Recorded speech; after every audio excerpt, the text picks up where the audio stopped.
ශ්‍රද්ධාවන්ත පින්වතුනි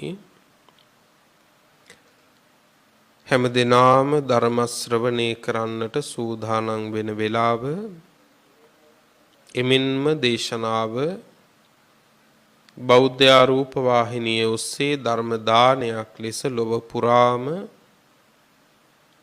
විසුරුවා හැරීමටත් බලාපොරොත්තු වන අවස්ථාවයි. ලොව පුරාම ඉන්න බොහෝ සදහවතුනට ධර්ම ශ්‍රවණය කිරීමට හැකිවන අයුරින් මේ දේශනාව බෞද්ධ ආරූප වාහිනිය ඔස්සේ විසුරුවා හැරීමේ දායකත්වය අද දරමින් කටයුතු කරන්නේ දන්තුරේ උඩවෙල පදිංචි පින්වත් විනීතා අලුදෙනිය මහත්මිය ඇතුළු සහෝදරයන් පිරිස සමග ධර්ම දානයට උදව් උපකාර කළ සියලු හිත මිත්‍රාදී පිරිසයි. පින්වත්නි, අපි සියලුම පින් අනුමෝදනාවන් ධර්ම දේශනාව අවසානයේදී සිහිපත් කරමු. අපි දේශනාවම ආරම්භ කරමු. දායකත්වයේ දරන ඔබටත් ඔබේ දායකත්වයෙන් ධර්ම ශ්‍රවණය කරන සියලු දෙනාටත් උතුම් ධර්මාවබෝධය සුවසේ සිද්ධ වේවා කියන ප්‍රාර්ථනාවන් සිත් තුළ ඇති කරගෙන කවුරුත් ගෞරවයෙන් දැන් ධර්ම ශ්‍රවණය කරමු. පින්වතුනි, මාතෘකා කළේ ගාථා රත්නයක්. මේ ගාථා රත්නයේ සඳහන් වෙන්නේ කුද්දක නිකායට අයිති එක ග්‍රන්ථයක් වන ධම්මපද පාළියේ. ඒ කියන්නේ ධම්මපදයේ. ධම්මපදයේ අප්පමාද වර්ගයටයි මේ ගාථාව අයිති වෙන්නේ. මොකද්ද ගාථාව?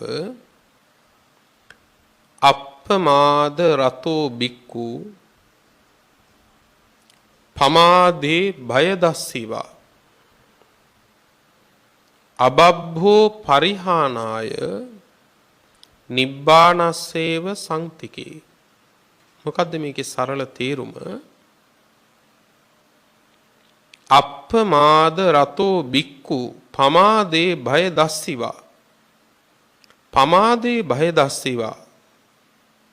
ප්‍රමාද වීමෙහි පමා වීමෙහි භය දස්සීවා.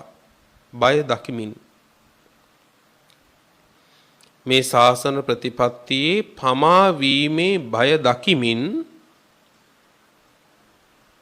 අප්පමාද රතෝ අප්‍රමාදී වීමෙහි ඇලිච්ච ශ්‍රාවකයා. පැහැදිලි නේද? පමා වීමෙහි බය දකිමින් නොපමා වීමෙහි ඇලිච්ච ශ්‍රාවකයා අබබ්බෝ පරිහානාය මේ ශාසන ප්‍රතිපත්තියෙන් පිරිහෙන්නේ.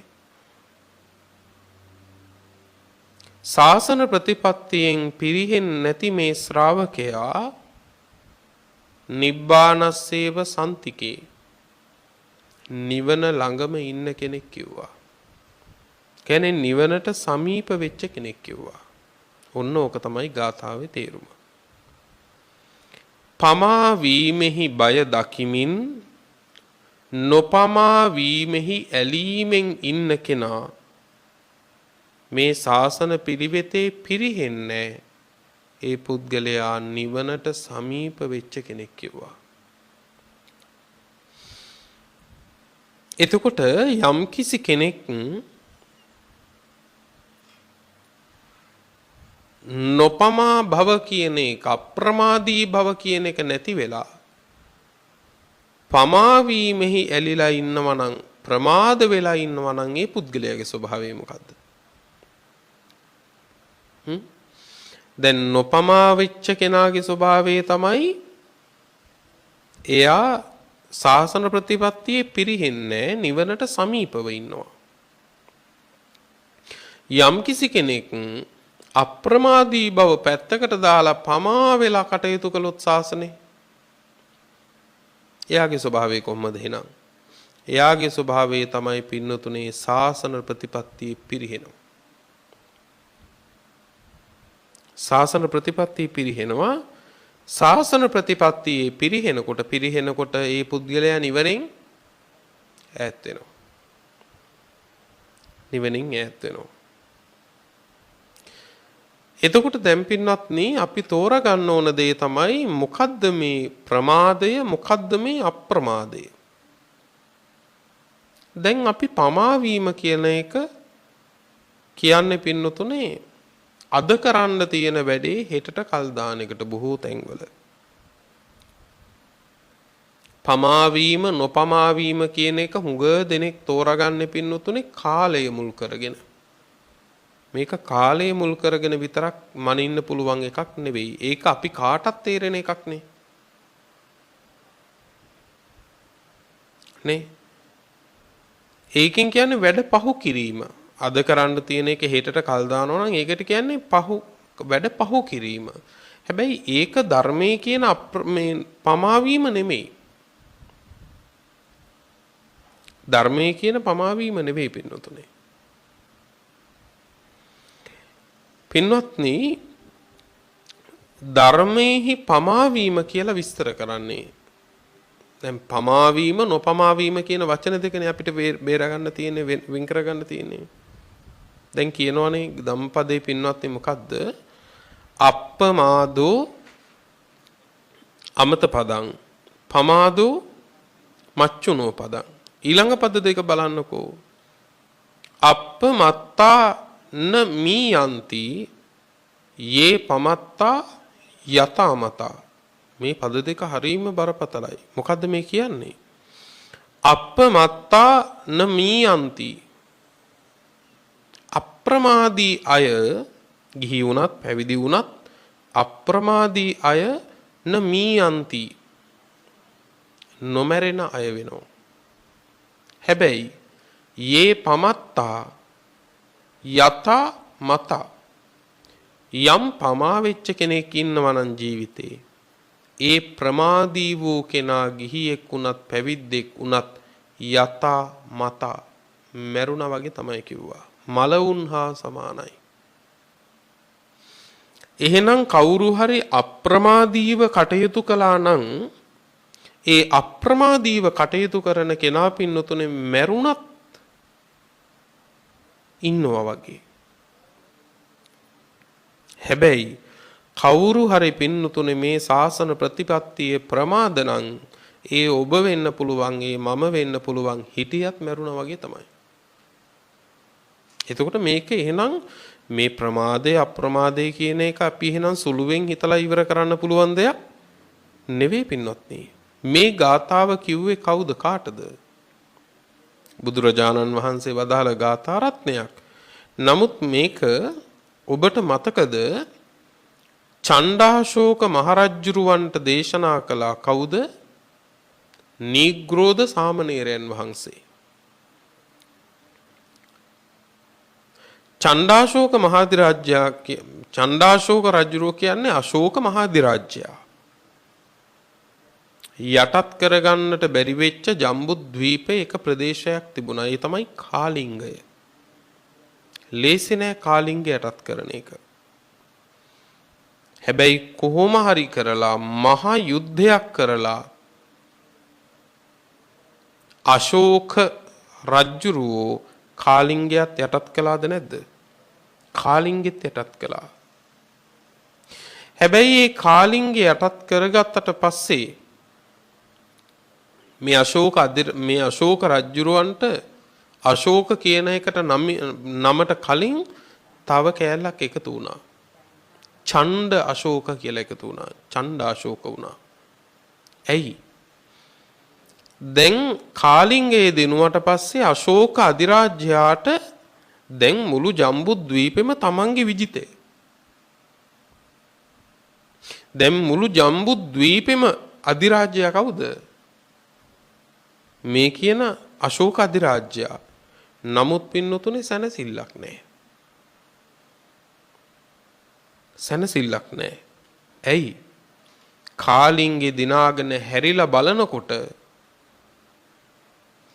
මිනිස්සු විලාප තියෙනවා. දරුවෝ ඉඳිද්දි දෙමව්පියෝ මැරිලා යුද්ධෙන්. දෙමව්පියෝ ඇහි මූණේ තියාගෙන ඉඳපු දරුවෝ දෙමව්පියෝ ඉඳිද්දි දරුවෝ මැරිලා. දරුවෝ මැරිලා දෙමව්පියෝ විලාප තියෙනවා. දෙමව්පියෝ මැරිලා දරුවෝ විලාප තියෙනවා. යුද්ධෙට ගියපු ස්වාමියෝ මැරිලා බිරින්දෑවරු විලාප තියෙනවා. මිනිස්සුන්ගේ බලපුවාම කකුල් නැති මිනිස්සු ගොඩයි. කකුල් දෙකම නැති මිනිස්සු තව මහ ගොඩක්. සමහරුන්ගේ අතක් නැහැ. සමහරුන්ගේ අත් දෙකම නැහැ. තවත් සමහරුන්ගේ අතකුයි කකුලකුයි නැහැ. තවත් සමහරුන්ගේ පින්නතුනේ ගිය තැන මල කඳක්. ඔළුව කොහෙවත් කඳන් කොහෙවත්. කාලින්ගේ යටත් කරගත්තා. මුළු ජම්බු ද්වීපෙම අධිරාජ්‍ය බවටත් පත් වුණා. හැබැයි හැලිලා බලනකොට තිබුණේ සැනසෙන්න පුළුවන් පාරක් නෙවෙයි. දැන් රජ්ජුරුවන්ට මුළු ජම්බු ද්වීපෙම අධිරාජ්‍ය වුණාට පස්සේ රජ සැපෙන් අඩුවක් නැහැ. රජ සැපේ කියන එක මේ කාම ලෞකික ලෝකයේ ලොකු සැපයක් නේ. හැබැයි මොන රජ සැප තිබ්බත් චණ්ඩාශෝක රජුරවන්ට සැනසෙල්ල නැහැ. සැනසෙල්ල නැහැ. ඇයි? ඒ රජ සැපය ලබා ගත්තේ සැනසෙන්න පුළුවන් ක්‍රමයකින් නෙවෙයි. තේරෙනවද මේ කියන එක? සැපය ලබා ගත්තේ සැනසෙන්න පුළුවන් ක්‍රමයකින් නෙවෙයි. ඒ නිසා සැපය තිබුණත් විඳින්න සැනසෙල්ලක් නැහැ. ඔහොම පීඩාවෙන් ඉන්නකොට තමයි දැක්කේ පින්නතුනේ දස අතේ කල්පනා කරනකොට දැක්ක සඳලු තලයේදී පින්නතුනේ මහමග වඩිනවා සාමණේරයන් වහන්සේ නමක්. පුංචි. හැබැයි උඩුමහල් තලාවේ ඉඳන් බලන රජ්ජුරුවන්ට එකක් තේරෙනවා. මොකද්ද? ජම්බු ද්වීපේ අධිරාජ්‍ය වෙච්ච මට නැති සුවයකින් මේ පුංචි හාමුදුරුව වඩිනවා පේනවා. බලන්නකො පින්නත්නේ. ජම්බුද්වීපේ රජ වෙච්ච මට ධර්මශෝක රජ මේ චණ්ඩාශෝක රජුව කල්පනා කරනවා. මට නැති සුවයකින් මේ පුංචි හාමුදුරුව වඩිනෝ පේනවා. ඊට පස්සේනේ මාලිගාවට වැඩම කරවගත්තේ. ස්වාමීනි සුදුසු තැනක වැඩ ඉන්න කිව්වා. වටපිට බලලා සාමණේරයන් වහන්සේ ඉඳගත්ත කොහෙද? මුළු ජම්බු ද්වීපෙම අධිරාජ්‍ය වෙච්ච චණ්ඩාශෝක රජුරුවන්ගේ රාජාසනේ. සිංහාසනේ වෙන කෙනෙක් ඉඳගත්තා නම් පින්නතුනේ මේ මිනිස්යාගේ අවසන් මොහොත ඒක. හැබැයි රජුරවන්ට නුවණක් තිබුණා. රජුරෝ එකපාරම බැලුවා මේ පුංචි වයසේදී මේ රටේ මහා අධිරාජ්‍ය වෙච්ච මගේ පුටුවේ ඉඳගන්න නම් මේ තියෙන අභීතභාවයේ සුළුපටු එකක් නෙවෙයි. ඒක වැරදිලවත් කෙනෙක් කරන්නේ නැති එකක්. හැබැයි මේ පුංචි වයසේදී මෙහෙම කරන්ඩ මේ හිතේ ලොකු අභීතකමක් තියෙන්න ඕන. ස්වාමීනි ධර්මයක් දේශනා කරන්න කිව්වට පස්සේ මහ ලොකු දීර්ඝ විස්තර ඉගෙනගෙන තිබුණේ නැහැ. දන්න ගාථාව වදාලා අප්පමාදෝ අමත පදං පමාදෝ මච්චුනෝ පදං අප්පමත්තාන මීයන්ති යේ පමත්තා යතමතා. ඔය ගාථාව තමයි චණ්ඩාශෝක කෙනෙක් ධර්මාශෝක කෙනෙක් බවට පත් කළේ. දැන් ඔන්න හිතන්න දෙයක් තියෙනවා. මොකද්ද? ඔබ මම ජීවිතයේ සැපය හොයනවා. අපි කවුරුත් සැපය හොයන අය. සුඛකාම සැපයට කැමති. හැබැයි ධර්මාශෝක රජුරවන්න සැපය තිබුණට සැනසෙල්ල ලබන්න බැරි වුණේ ඇයි? ඒ සැපය හොයාගත්තේ ලබාගත්තේ සැනසෙන්න පුළුවන් ක්‍රමයකින් නෙවෙයි. පැහැදිලි නේද? ඔන්න ජීවිතේ අපිට පාඩමක් පින්නතුනේ කවදාකවත් සැපයක් හොයන්න එපා අනුන්ට ගින්දර දීලා. කවදාකවත් සැපයක් හොයන්න එපා වචන මාත්‍රයකින් හරි අනුන්ගේ හිතක් රිද්දලා අනුන්ට පීඩා කරලා සැපයක් හොයන්න එපා. කවදාකවත් ඒක විඳින්න වෙන්නේ නැහැ. ජීවිතේ මොනතරම් ලක්ෂ කෝටි ගණන් වටින ගෙයක් හදාගත්තත් ඒ ගේ ඇතුලේ ජීවිතයේ තැවෙන්න දේවල් කෙරිලා තිබ්බොත් ඒ ගේ ඇතුලේ සැපයක් විඳින්න වෙන්නේ නැහැ. පැහැදිලිද? ඔබේ ගෙදර තට්ටු 7කට හදාගත්තත් කවදාකවත් ජීවිතේ හැරිලා බලලා තැවෙන්න වෙන දේවල් කරගන්න එපා. තට්ටු 7ක් ඇතුලේ ඒ තැවීම වෙනවා. සල්ලි හොයන්න අපිට ඕන දේවල් කරන්න පුළුවන් මිනිස්සුන්ට. අනුන්ගේ දේවල් කඩා වඩා ගන්න පුළුවන්. සහෝදරකම් නැති කරගෙන රණ්ඩු සරුවල් වීගෙන අයිතිවාසිකම් හදා ගන්න පුළුවන්. නේ?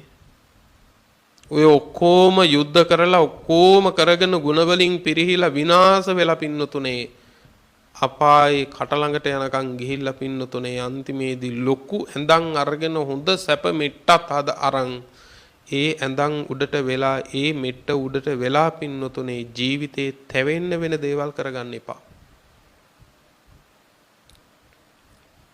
පමාවීම කියන්නේ ඕක. මොකද්ද පමාවීම? ජීවිතේ හැරිලා බලලා තැවෙන්න වෙන දේවල් කරගන්න එපා පින්නොත්නි. කවදාකවත්. ජීවිතේ හැරිලා බලලා තැවෙන්න වෙන දේවල් කටින් කියන්න එපා. ජීවිතේ හැරිලා බලලා එදා මම මෙහෙම සිටිවිලි පැද්දුවන්නේ කියලා තැවෙන්න වෙන හිතක්වත් උපද්දවන්න එපා. මේක අපිට කරන්න බැරිද පින්නතුනේ? කරන්න පුළුවන්.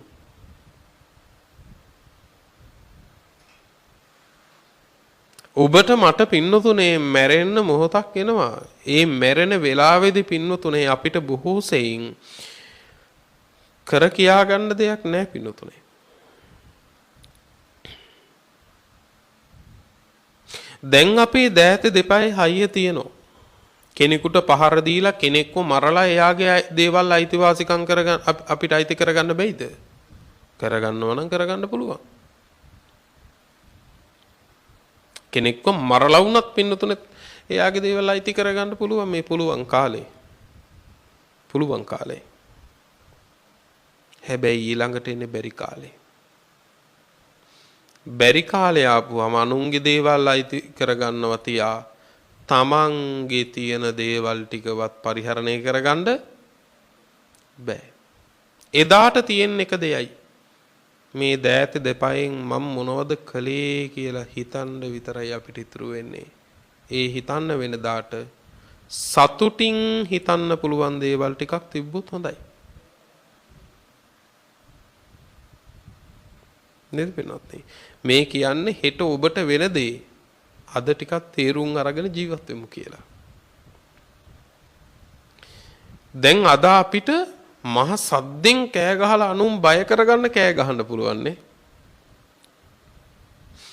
අම්මටත් බනින්න පුළුවන්, හාමුදුරුවන්ටත් බනින්න පුළුවන්, තාත්තට බනින්නත් පුළුවන්, අසල්වැසියෝ එක්ක රණ්ඩු දබර වෙන්නත් පුළුවන්.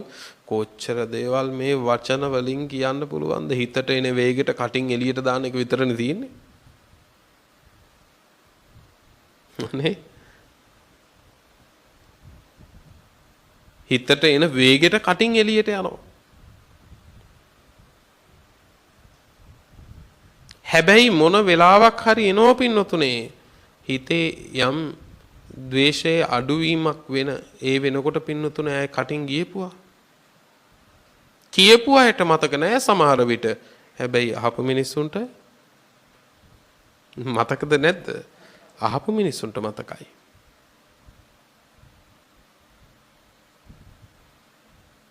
සමහරට අපි කියනවානේ මං එහෙම දෙයක් කිව්වද මට මතක නැහැනේ.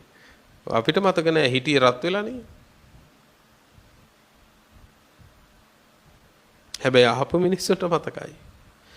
දැන් අපිට ඕන දෙයි එපා දෙයි පින්නතුනේ හිතට එන වේගෙට කටින් කියාගෙන යන්න පුළුවන්. සමහරුන්ගේ කතා බහ දැක්කම හරි පිළිකුලයි. බලන්නකෝ. නේ කෙනෙක් සමහර අය කටින් වචන පිට කරන හැටියෙන්ම හරි පිළිකුලයි. නුවණැත්තෝ හරියට කලකිරෙනවා. නුවණැත්තෝ ඒ පුද්ගලයන්ගේ ඇසුර අයින් කරනවා. නේ මොකද එයාගේ කටින් වචන නැමැති කෙටේරියක් පැන නැගිලා. දැන් පුළුවන් කාලේ එහෙම කියපු අයට බැරි කාලයක් එනවද නැද්ද? බැරි කාලයක් එනවා. එදාට ලෙඩ ඇඳේ මරණ මංචකේ වතුර ඕන ඊට ගිහිල්ලා ගන්න බෑනේ. දැන් මේ අනුන්ටත් බැනපු කටින් Tamanට ඕන වතුර ටික ඉල්ලා ගන්න බෑ. හාමුදුරුවන්ට බැනපු කටින් හාමුදුරුව නමක් වැඩම කරගෙන පිරිත් ටිකක් අහගන්න ඕන ඒක කියා ගන්න බෑ. නේ පුළුවන් කාලේ අපිට මාතෘකානේ හාමුදුරුවරුත්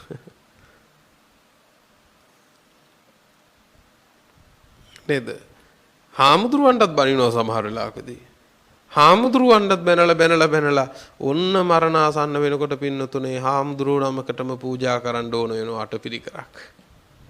කොච්චර අනාථද ජීවිත. හැබැයි උන්වහන්සේ වඩින වෙලාවේ අර මානසිකාරය ආවොත් එහෙම මම මේ බුද්ධ පුත්‍රයන්ට එදා මං වචනෙන් බැන්න නේද? කටින් කියන්න බෑ, සමාව ගන්න බෑ, වචන පිට කරගන්න බෑ. හැබැයි හිතට සිතිවිලි එන්නේ නැද්ද? හිතට සිතිවිලි එනවා. සමාව ගන්න කියනවා. නමුත් වචන පිට වෙන්නේ නැහැ. සමාව ගන්නත් බෑ ඒ හින්දා.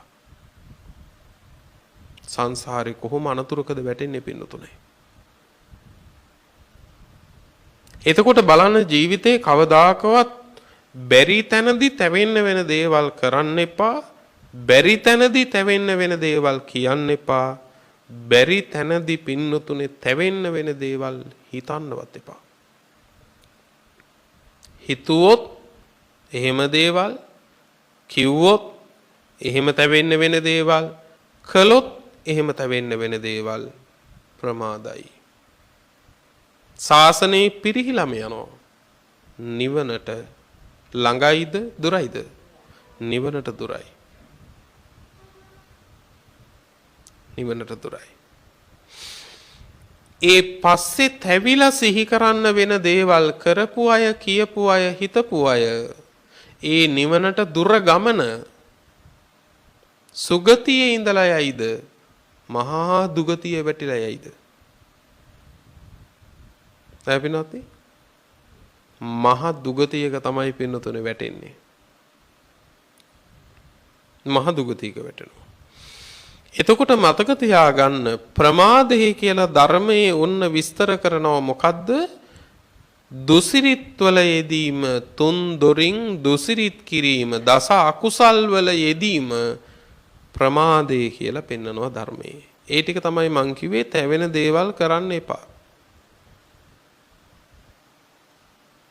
තැවෙන දේවල් හිතන්න එපා. තැවෙන දේවල් කියන්න එපා කියලා. ඒ කියන්නේ දස අකුසල් කරන්න එපා. දස අකුසල් කරන්නේ නැත්නම් ඔහු අප්‍රමාදී කෙනෙක්. හැබැයි දස අකුසල් කර කර ඉන්නවා නම් ඔහු ප්‍රමාදයි. ශාසනේ පිරිහෙනවමයි. මොනවද දස අකුසල්? කයෙන් කරන අකුසල් තියෙනවා කීයක්ද? 3ක් තියෙනවා. පළවෙනි එක පරපණ නසන එක. දෙවෙනි එක හොරකම් කරන එක. තුන්වෙනි එක කාමේහි වැරදි ලෙස හැසිරෙන එක. දැන් මේවා හොඳට තේරුම් ගන්න. සමහරු පරපණ නසනවා පින්නතුනේ කොහොමද ලොකු කුඩා වශයෙන් බෙදනවා. දැන් යම් කිසි කෙනෙක් ඌරෝ මරණ හරක් මරණ කෙනෙකුට අපෝ මහ පව්කාරයෙක් කියලා කියනවා. කියන කෙනා මදුරුව මරනවා. එතකොට පව කියලා කියන්නේ අලි මරණ එක හරක් මරණ එක ඌර මරණ එක නෙවෙයි. ඒකම නෙවෙයි. මදුරුව මරණ එකත් ප්‍රාණඝාතයක්ද නැද්ද? ඒකත් ප්‍රාණඝාතයක් හැටියට දකින්න. පැහැදිලි නේද වෙනවත්නි? ඒකත් ප්‍රාණඝාතයක්. එතකොට එයා ඌර මරනවා මෙයා මදුරුව මරනවා. දෙකේම වෙලා තියෙන ප්‍රාණඝාතයමද නැද්ද? දෙකම ප්‍රාණඝාතයමයි. නමුත් පුංචි වෙනසක් තියෙනවා. හැබැයි මේ වෙනස ගැන හිතලා එහෙනම් මම මදුරු මරණේ කමන්නේ කියලා ගන්න එපා. මොකද්ද වෙනස? ඌරෙක් මරන්න දරන වෙහෙසට වඩා ස්වල්ප වෙහෙසකින් තමයි මදුරුව මරන්නේ. ඒ නිසා මදුරුවෙක් මරලා ඉවර වෙන ටිකට ප්‍රාණඝාත සිත් පහළ වෙන්නේ කීපයයි. හැබැයි ඌරෙක් මරන්න මෙහෙම තැලපු ගමන් බෑනේ. ඌරා මරන්න ඕන, ඒකට උගුල් අටවන්න ඕන. එතකොට විනාඩි අපි හිතමුකෝ 20ක් ගියා කියලා ඌරා මරන්න. ඒ විනාඩි 20 තිස්සේ සිත් කීයක් පහළ වෙනවද? සිතක් කියලා කියන්නේ චිත්තක්ෂණ එකක කාලයක් නේ. චිත්තක්ෂණයක් කියන්නේ ඇසිපිය හෙලන වෙලාව ලක්ෂ කෝටි වාර ගානකට බෙදුවොත් අන්නේ තරම් සුළු වෙලාවක් තමයි චිත්තක්ෂණයක් කියන්නේ. අන්න ඒ ක්ෂණයක් ඇතුලේ හිතක් ඇති වෙලා නැති වෙනවා. එතකොට විනාඩි 20ක් ඇතුලේ එහෙම ඒවා කීයක් ඇද්ද? ඒ හැම හිතක්ම වෙන් වශයෙන් විපාක දෙනවා. ඕකයි දරුණු පින්නත්නේ. ඒක නිසා තමයි දේශනාවේ කියන්නේ මරන්න එකපාරයි. මරපු එකපාරට මරුන් කණ්ඩ වෙනවා. ශරීරේ ලොම් ගානට කියලා. ඒ අර සිත් ගානට විපාක. අර සිත් ගානට විපාක ලේසි නෑ පින්වත්නි. මේ කරනකොට නම් මීපැණි තමයි. නේ බුදුහාරෝ ඒකනේ කිව්වේ පින්වත්නි මදුවා මඤ්ඤති බාලෝ යාව පාපං න පච්චති. විපාක දෙන්නේ නැති තාක් ඉතින් පව් කියන ඒවා මීපැණි තමයි. පැහැදිලිද? විපාක දෙන්නේ නැති තාක්කල් පව් කියන ඒවා මීපැණි තමයි. මොකද මේ කරලා අනිත් පැත්ත හැරෙනකොට විපාක දෙනව නෙවෙයිනේ. ඒ විපාක සුදුසු වෙලාවේදී විපාක දෙන්නේ හරියට මොන වගේද? දැන් එළදෙනගේ තනපුඩුවෙන් දොවපු ගමම්ම කිරි දී බවටපත් වෙනවද? නැහැ. දොවපු ගමන් දී බවටපත් වෙන්නේ නැහැ. ඒකට වෙලාවක් යනවා. අන්න ඒ වගේ තමයි කිව්වා. ඒ වගේ තමයි කිව්වා මේ විපාක දෙනකොට. හැබැයි යදාච පච්චති පාපං අත බාලෝ දුක්ඛං නිගච්ඡති. හැබැයි මේ විපාක මීපැණි ඒ කර්ම මීපැණි කියලා කළාට පින්නතොනේ විපාක දෙනකොට තමයි තේරෙන්නේ පත් වෙන දුක. පත් වෙන දුක පින්නොත් නේ. හිතන්නකො බලන්න.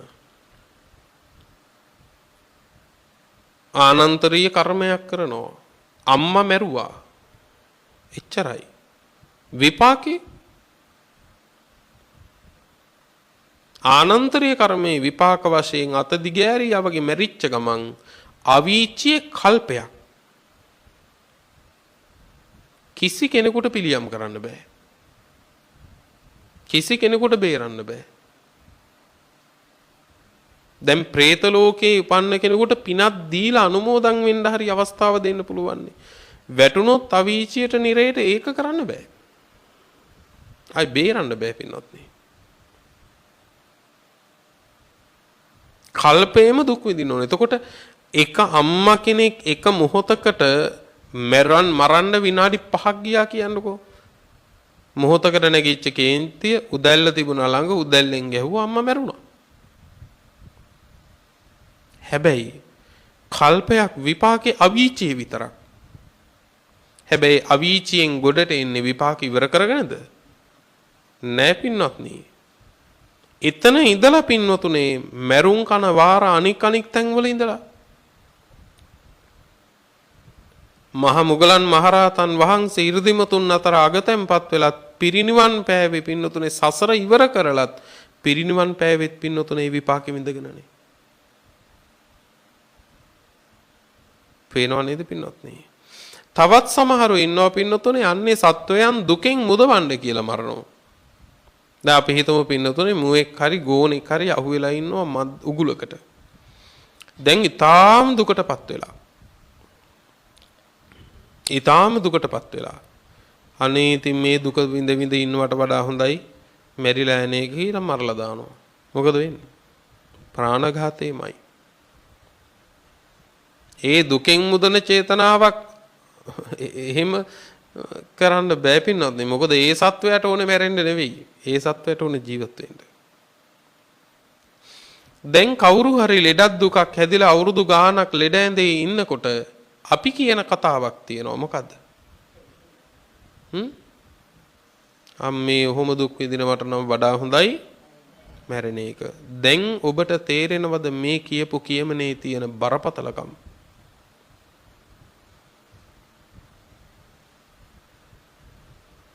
එහෙනම් ජීවිතේ වැරදිලා නැද්ද?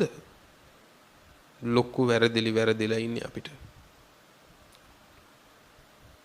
ඔය දුක විඳිනවට වඩා හොඳයි මැරෙන එක කියනවා නම් මම ඔබෙන් ප්‍රශ්නයක් අහනවා.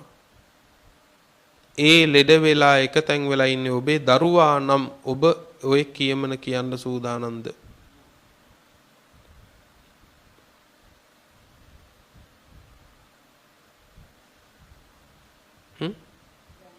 වෙන කෙනෙක් කියන කියමන අහන්න සූදානම්ද? නෑ. ඇයි ඔබ එහෙනම් වෙන කෙනෙකුට කියන්නේ?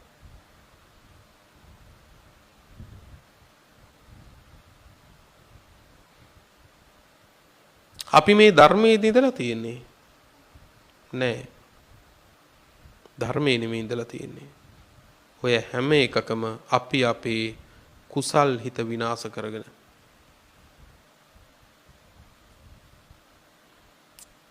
අඩුම තරමේ එක්කෙනෙක් හරි පැතුවා නම් අනේ ජීවිතේ හැටි මේ දුක මට නේද ඊළඟට කියලා ඇතුලාන්තයෙන් වටහා ගත්තා නම් ඔන්න ඔහු සත්පුරුෂයෙක්. අනේ මේ පුද්ගලයා ඉක්මනට සුවපත් වෙනවා නම් කොච්චර ලොකු ලාභයක්ද? අන්නේ පැතුමත් හොඳයි. අර ඌට වඩා හොඳයි මැරෙන එක කියලා පතලා පොය දවසට පන්සලට කියලා මෛත්‍රී භාවනාව වැඩුවට වැඩින්නේ කොහෙන්ද? ඊට දවස් දෙකකට කලින් කෙනෙක්ගේ මරණය ප්‍රාර්ථනා කරපු කෙනෙක් දැන් ඇවිල්ලා සුවපත් වේවා කියලා ප්‍රාර්ථනා කරනවා. බලන්නකො පින්නත් වෙනස. ඒතකොට මොහොත එක වෙලාවකදී මරණය පතනවා, තව වෙලාවක කෙනෙක්ගේ සුවපත් වෙන්න කියලා ප්‍රාර්ථනා කරනවා. මේ හිත කුසල් හිතක්ද එතකොට? නෑ පින්නත්. කිසිදාක ඒ වරද කරගන්න එපා. ඒ දුක විඳින එක සමහර විට හොඳයි. ඇයි? ඒ දුක විඳලා මැරුණ කියන්නකො මැරිලා නිරේ වැටුණොත්. ඉතින් නිරේ වැටෙන එකට වඩා ඔය දුක හරි විඳගෙන ලෙඩ ඇඳේ ඉන්න එක හොඳයි. ඒ නිසා දහම නොදැන බන වගේව හරි පරිස්සමෙන් කියන්න ඕන. ඒ හැම එකකින්ම අපි දන්නේම නැතුව අපේ කුසල් හිත් විනාශ කරගෙන. අදත්තා දානය හොරකම සමහර අය හොරකම කියන එකට නොයේ කාරණා හදා ගන්නවා. උදාහරණයකට අපි හිතමු රජයට අයිති දෙයක් තිබුණා කියලා. අනේ ඉතින් මේ රජය කියන්නේ ඉතින් ආණ්ඩුව කියන්නේ ඉතින් මිනිස්සුමනේ. ඉතින් මිනිස්සුන්ගේ දේවල් මේවා අපි පරිහරණය කරාම මොකද වෙන්නේ කියලා හොඳ දාර්ශනික තර්ක විතර්ක හදනවා. මොකටද මේ තර්ක විතර්ක හදන්නේ? අර හොරකම කරන්න. ඔබට වරද කරන්න තර්ක හදාගත්තයි කියලා කර්ම විපාකේ අඩු වෙන්නේ. කර්ම විපාක නැති වෙන්නේ ඒක හොරකමම තමයි රාජ්‍ය පින්වත්නි. රජයට අයිති දෙයක් නම් ඒක රාජසන්තකයි. ඒක රාජසන්තකයි පින්වත්නි. ඒ රාජසන්තක දෙයි පින්නතුනේ ගත්තනම් අදත්තා දානම තමයි. අදත්තා දානමයි. ඒක මිනිස්සෙකුට ඒක මිනිසුන්ට අයිති කියලා මිනිසුන් කියලා කියන්නේ ඔබ නෙමෙයි. ඔබ විතරක් නෙමෙයි. පැහැදිලි නේද පින්වත්නි? ඒ නිසා මේ අපේ හිතට ආය ආය රැවටෙන්න එපා මොන වෙලාවෙවත්. එතකොට කයින් කෙරෙන අකුසල් තුනයි. පරපණ නසන එක, හොරකම් කරන එක, කාමේහි වැරදි ලෙස හැසිරෙන එක. වචනෙන් කරන හතරක් තියෙනවා. බොරු කියනවා, කේලම් කියනවා, පරුස්ස වචන කියනවා, හිස් වචන කියනවා. දැන් පරපණ නසන අය පව්කාරයෝ කියලා කියනවා. කියන අය බොරු කියන්නේ නැද්ද? නේ?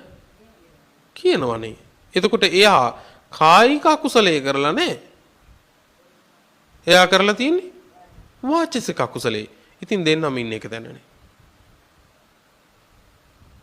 හැබැයි බොරු කියන එක ගැන බුදුහාඳුරෝ වදාළේ මොකද්ද?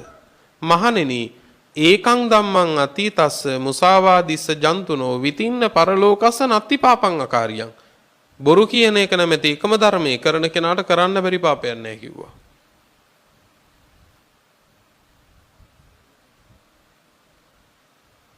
ඇයි බොරු කියන කෙනාට සතා මරලා මම මැරුවේ නැහැ කියන්නත් පුළුවන්.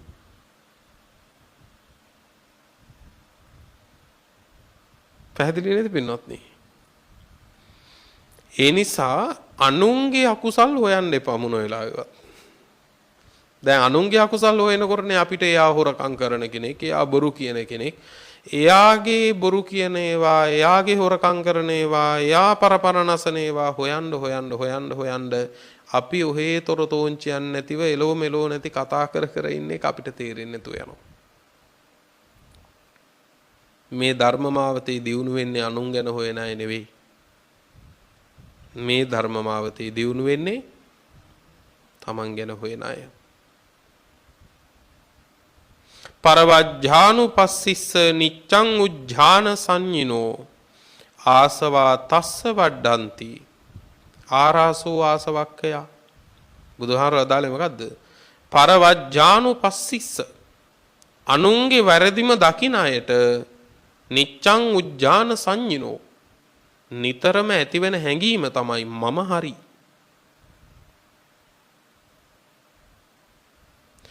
අනුන්ගේ වැරදි හොයන කිසිම කෙනෙක් අනේ මමත් මේ කාරණේදී මමත් වැරදි නේද කියලා හිතන කෙනෙක් ඉන්නවද? නෑ පින්නත්නි. නෑ. රෑ දවල් දෙකේ අනුන්ගේ දොස් ගැන කතා කරනවා. ඒ මිනිස්සයා හිතන් ඉන්නේ මම හරි.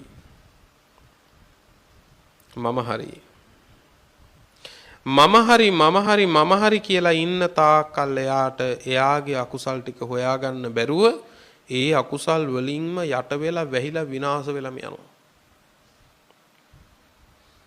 ආසවා තස්ස වඩ්ඩಂತಿ, අන්නේ පුද්ගලයාට ආශ්‍රව හරියට වැඩෙනවා කිව්වා. ආරාසෝ ආසවක්ඛය, නිවනෙන් එන්න ඈත් වෙනවා කිව්වා. ඒ නිසා හැම වෙලාවෙම තමන්ගෙන් කෙරෙන්නේ අකුසල් කොතනින්ද, මගෙන් කෙරෙන අකුසල් මොනවද කියලා හැම වෙලාවෙම තමන් ගැන හිතන්න. මම මේ කියන්නේ අප්‍රමාදී වීම පිණිස. සිතෙන් කරන අකුසල්, මනසින් කරන අකුසල් තියෙනවා තුනක්. මොනවද ඒ? අවිජ්ජා, විෂම ලෝභය. විෂම ලෝභය කියන්නේ අන්සන්තකේ පවා මගේ වේවා කියලා හිතෙනවා. අන්සන්තකේ පවා මගේ වේවා. අපි හිතමුකෝ පින්නතුනේ අහල පහල කාට හරි රජයෙන් යම්කිසි සහනාධාර මුදලක් දෙන්න නියම වෙලා කියලා. ඒක නියමය කළේ ග්‍රාම නිලධාරීතුමා හරහා කියලා හිතමුකෝ. දැන් ආරංචි වෙනවා අන්න අර පවුලට සහනාධාර දීමනාවක් ලැබෙනවලු. අනේ සතුටු වෙනවද? කොච්චර දෙයක්ද? කාට වුණත් ලැබෙන එක හොඳයි කියලා. එතකොට හිතනවා සමහර ලාවකදී ඉතින් අපිටත් හම්බෙන්න ඉපැයි. ඔන්න අවිජ්ජා. එයාලට විතරක් තව සංසන්දනය කරන එයාලගේ පවුලේ මෙච්චර දෙනෙක් ඉන්න මෙච්චර අය ඉන්නවා ඒකෙන් මෙච්චර ගාණක් රැකියා කරනවා අපේ එහෙමත් නැහැ. මොකද්ද අවිජ්ජා? මනෝ අකුසලයක්. ඊට පස්සේ ග්‍රාම නිලධාරීතුමිය ගැන ග්‍රාම නිලධාරීතුමා ගැන ඇති වෙන්නේ කරුණාවක්ද මෛත්‍රියක්ද? අනේ දුප්පතුන්ට පිහිට වෙන බෝධිසත්ව කෙනෙක් කියලා. එහෙමද? නෑ. ඇති වෙන්නේ මොකද්ද? නෑ ද්වේෂයක් ඇති වෙනවනේ. ඒ ද්වේෂය මොකද්ද? දෙවෙනි මනෝ අකුසලය ව්‍යාපාදේ. ඔන්න බලන්නකො පින්වත්නි. ඒ නිසා ජීවිතේ වෙනස් කරගන්න තියෙන කෙනෙකුට වේවා නැති කෙනෙකුට වේවා යමක් ලැබෙනවා නම් ඒ ලැබෙන්නේ සංසාරේ කොතන හරි ඔහු කරගත්තු දේ පිනේ විපාකේ. ඔන්න සතුටු වෙන්න. අනේ කොච්චර දෙයක්ද? තියෙන කෙනාට හරි නැති කෙනාට හරි ලැබිච්ච එක කොච්චර හොඳයිද? ඒකෙන් සතුටු වෙන්න. සසරේවත් වරදින් නැති වෙන්න ආයේ. සසරේවත් වරදින් නැති වෙන්න සිතිවිල්ල වෙනස් කරගන්න. පැහැදිලි නේද පින්වත්නි? මට වඩා මට පූජා නොවි සමහර පූජාවන් ලැබෙනවා ස්වාමීන් වහන්සේලාට වෙනත්. ඉතින් මම දුක් වෙන්න හොඳ නැහැ. මම සතුටු වෙන්න ඕන. ඒ උත්තමයන් වහන්සේලා මට වඩා සංසාරේ දන් දීලා තියෙනවා. ඒ දාන විපාක උන්වහන්සේලා විඳින්නේ. දැන් ස්වාමින් වහන්සේලා යම් යම් සැප සම්පත් පරිහරණය කරපුවාමත් පින්නත් ඇතම් කෙනෙක් ගැටෙනවා. නෑ උන්වහන්සේලා පව්කාරයෝ නෙවෙයි. උන්වහන්සේලා පින් නැති අය නෙමෙයි. උන්වහන්සේලාට සැපය කියන එක ස්වභාවයෙන් උපදිනවා. ඇයි? උන්වහන්සේලා සසර පින් කරගෙන ආපු අයනේ පින්වත්නි. පාත්‍රය අරන් එළියට බැස්සනම් උන්වහන්සේලාට දාන ටික ලැබෙනවා. ඒකට දොස් කියලා වැඩක් නැහැ. ඇයි ඒක උන්වහන්සේලාගේ ලැබීම. උන්වහන්සේලාගේ විහෙර විහාර වෙන්න පුළුවන්, යාන වාහන වෙන්න පුළුවන්. ඒ හැම දෙයක්ම උන්වහන්සේලාගේ පිනත් එක්ක උපදින දේවල්. ඒකෙදිවත් සතුටු වෙන්න ඕනේ අපි. ලෝකේ කවුරු වුණත් පින්නත් අපි හරි සතුටුයි. ඔබට යම් යම් දේවල් ලැබිලා ඔබ සැපතටපත් වෙනවා නම් අපි සතුටුයි. අපි කවුරුත් අසතුටු නෑ. ගිහි ඔබ දියුණු වෙනවට. ගිහි පින්නතුන් බොහෝම ලස්සනට ගේ දොර හදාගෙන බොහෝම ලස්සනට ඇඳ පැළඳලා බොහොම සතුටින් පින්වත්නි ජීවත් වෙනවා නම් යාන වාහන අරන් අපේ හාමුදුරුවෝ වෙච්ච අපි හැමෝම හරි සතුටුයි. අපි ඔබට කියන්නේ එක දෙයයි. ඒවා ලබා ගන්න අපරාධ කරන්න එපා. ඒවා ලබා ගත්තා කියලා මත් වෙලා ඒවා පරිහරණය කරන්න එපා. එච්චරයි. පින් කරගන්න කුසල් කරගෙන හොඳට ජීවත් වෙන්න කියලා. ඔබ දියුණු වෙන එකට අපි හරි සතුටුයි. හැබැයි හාමුදුරුවෝ යම් සැපතක් විඳිනකොට ඇතම් ගිහි අය සතුටු නැහැ. හරි පුදුමයි. හරි පුදුමයි. සතුටු වෙන්න. නේ? අනුන්ගේ සැපතක් අපේ වේවා කියලා හිතන එක මනෝ අකුසල කර්මයක්. ඊළඟට ද්වේෂය අන්තිම එක තමයි මනසින් කරන අකුසලයේ පින්නත් මිච්ඡා දිට්ඨිය. මිච්ඡා දිට්ඨි භික්ඛවේ පරම වජ්ජා.